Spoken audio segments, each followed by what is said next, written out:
Hello बच्चों, let's read the question and the question says describe the various histological elements found in leukocytonia.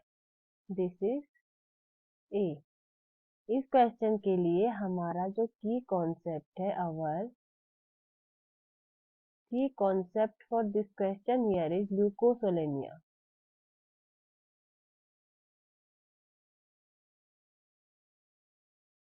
ल्यूकोसिलेनिया क्या है? ये एक genus है, जीनस जो बिलोंग करता है फाइलम पोरीफेरा से।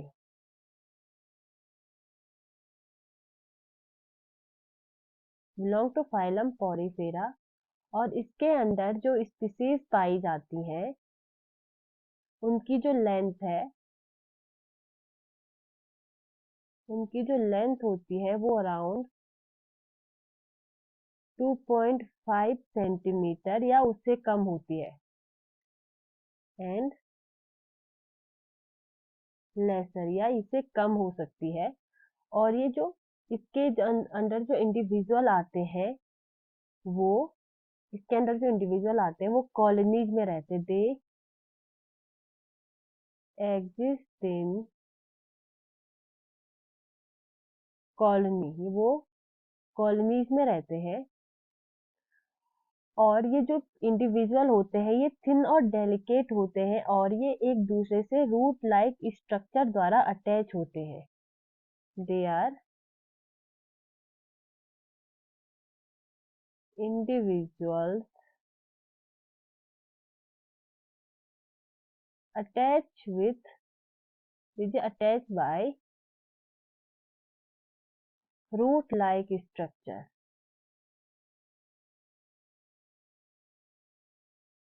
रूट लाइक स्ट्रक्चर से अटैच होके रहते हैं। और इनकी जो कॉलोनी होती है ना वो वी कैन से कि जो बनानास होते हैं, अगर एक वॉश में बनानास को रख दिया जाए तो उनकी तरह दिखाई देती है।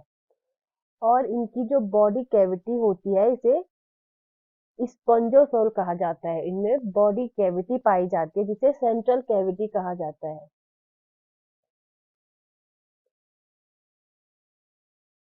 सेंट्रल कैविटी को क्या कहा जाता है? स्पंजोसोल।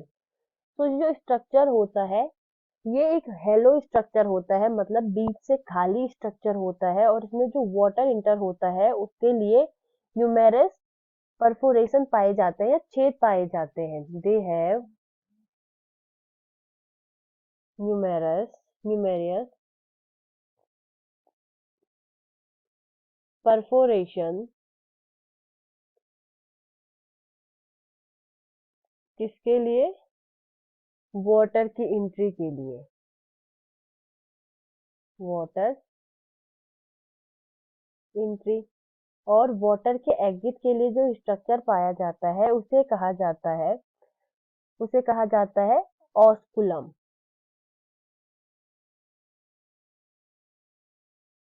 Osculum for water exit. Water exit. Water का एग्जिट के लिए इनके पास ऑस्कुलम पाया जाता है। एग्जिट। और इनकी जो बॉडी कैविटी के जो सेल होते हैं, मतलब जिन सेल द्वारा इनकी बॉडी कैविटी की लाइनिंग की जाती है उन सेल्स को कहा जाता है स्टेनोसाइट्स। स्टेनोसाइट।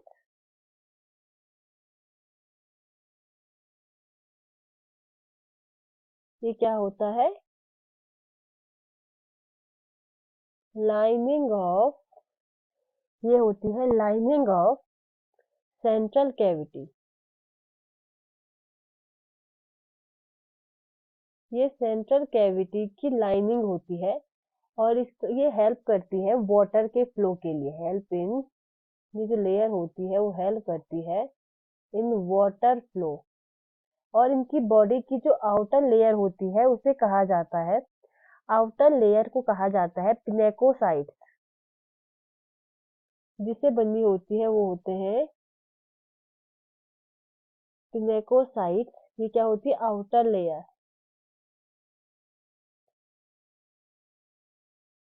और जो चेनोसाइट्स होते हैं इनमें फ्लैजिलम और छोटे छोटे माइक्रोविली पाए जाते हैं जिनसे ये वाटर फ्लो में हेल्प करते हैं। Let's see the structure. हम इनका स्ट्रक्चर बनाने की या इनका डायग्राम बनाने की कोशिश करेंगे। So there diagram looks like, जैसे मैंने बताया था कि जो बनानास होते हैं उनका बंच,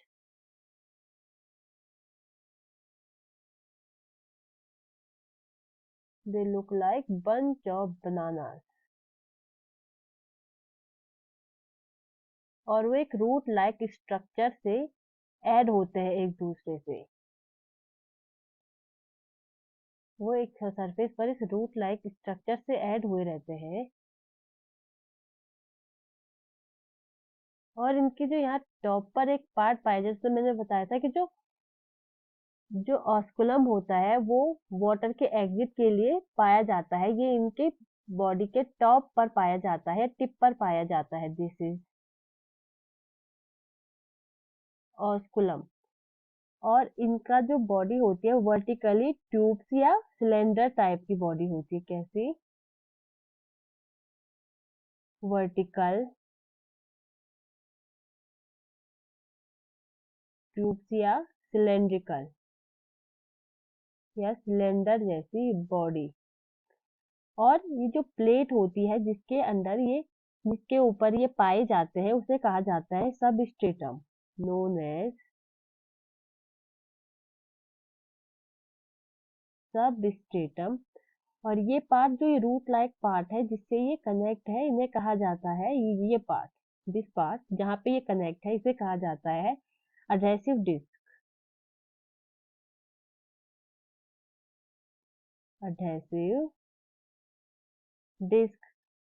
और this part is known as horizontal tube of stolon, this is horizontal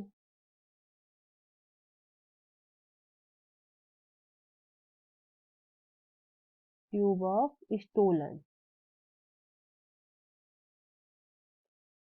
this is the structure of Leucosolenia, इसमें जो कॉलोनी होती है ये उसका स्ट्रक्चर है।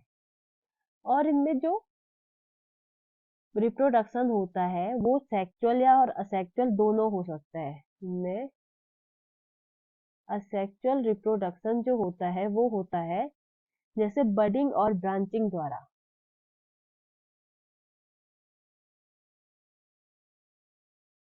बडिंग एंड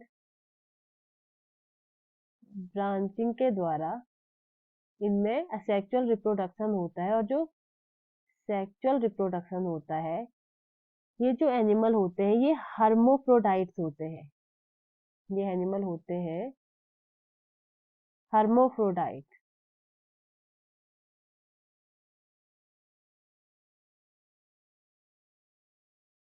तो हर्मोफ्रोडाइट्स का मतलब क्या होता है? ऐसे एनिमल्स जिनमें मेल और फीमेल ऑर्गन एक ही इंडिविजुअल में हो, male and female in same body, male और फीमेल ऑर्गन सेम बॉडी में पाए जाते हैं। I hope you understand the concept. Best of luck.